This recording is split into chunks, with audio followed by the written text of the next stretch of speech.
اصحاب جنت اور ہوتے ہیں اصحاب جہنم، اس لیے کہ رسول کے ساتھ جتنے صحابی تھے، رسول کے ساتھ جتنے صحابی تھے وہ نیک نہیں تھے. جتنے صحابی تھے. دلیل دوں میں، دلیل پیش کروں. اس لیے کہ اگر رسول کے ساتھ سارے صحابی نیک ہوتے تو قرآن میں سورہ منافقون نہ ہوتا.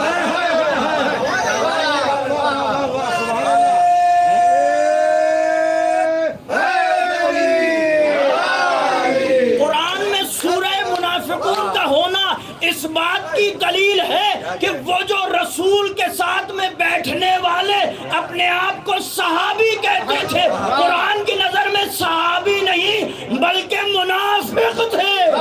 اور وہ سارے بے وفا تھے اور شیعوں نے ہی قتل کیا ہے. بہت بڑا تاریخی جھوٹ ہے. صحابہ کی پیروی کرو تم جنت میں چلے جاؤ گے. نہیں، یہ بات نہیں ہو سکی، کیونکہ صحابہ آپس میں رسول اللہ نے فرمایا میرے بعد تم بہت زیادہ اختلاف میں پڑ جاؤ، کیونکہ رسول اللہ کے سامنے اختلاف میں پڑ گئے. امام حسین علیہ السلام نے صلح امام حسن کے بعد بھی اس اموی سسٹم کو ریجیکٹ کر دیا تھا. بنو امیہ کے حکمرانوں کے ناموں کے ساتھ بھی سیدنا لکھتے، ان کو شرم نہیں آتی. رسول اللہ صلی اللہ علیہ وآلہ وسلم نے اپنے بچوں کو سید کہا ہے، اور وہ سارے بے وفا تھے اور شیعوں نے ہی قتل کیا ہے. بہت بڑا تاریخی جھوٹ ہے. سنو، جب تک تمہارے دل میں اہل بیت کی محبت نہیں ہوگی تم مسلمان نہیں بن سکتے.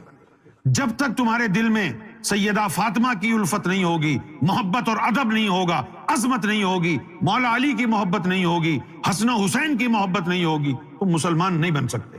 اس لیے کہ اسلام محمد رسول اللہ کی دی ہوئی خیرات ہے، اور اس کا عوض یہ ہے کہ میری اہل بیت سے محبت کرنا. محبت نہیں کرو گے تو اسلام سے خارج ہو جاؤ. فلسفے کی مجھے سمجھ نہیں آئی اور کسی کو انشاءاللہ اس کی سمجھ آنے والی بھی نہیں ہے کہ اہل بیت سے محبت تو کرنی ہے. ان کی محبت ایمان کا جزو لازم تو ہے، یہی ہمارے ایمان اور منافقت کے درمیان فرق کرنے والی شخصیات ہیں. لیکن دین ان سے نہیں لینا، محبت صرف کرنی ہے. کیا کتاب اللہ سے اور اطرت اہل بیت سے، اطرت نبوی سے آپ نے آگے نہیں جانا، کیونکہ یہی قرآن کے وارث ہیں، وہی علوم نبوی کے وارث ہیں، یہی معرفت خدا کے وارث ہیں، وہی توحید کے وارث ہیں، یہی نبی رحمت علیہ السلام پر اترنے والی وحی کے وارث ہیں.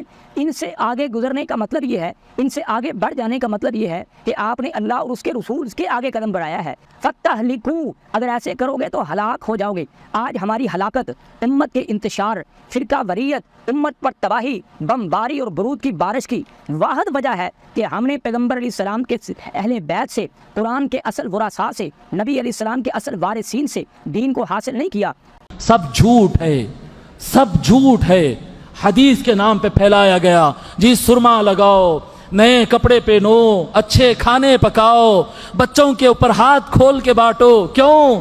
جس دن امام حسین کے لاش پر سیدہ زینب رو رہی تھی نا، اس دن تمہارے بچے خوشی خوشی مٹھا کھانا.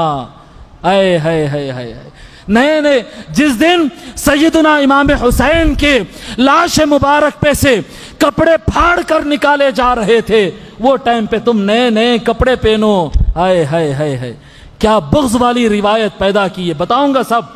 تو کوئی 10 محرم کو اچھا پکائے گا، اچھا کھلائے گا، بچوں کو خوش کرے گا، اس کو سال بھر اللہ تعالیٰ اس کے رزق میں کشادگی کر دیتا ہے. ہائے ہائے ہائے، کیا جھوٹ پھیلا دیے جی بنی امیہ والے. ایک ایسا جھوٹ من گھڑت حدیث بنا دیے اور اس کو پیش کر دیے. حضرت یہ تو ہم بچپن سے سنتے آ رہے ہیں. ارے بچپن سے نہیں بابا، 1400 سال سے سنتے آ رہے ہیں.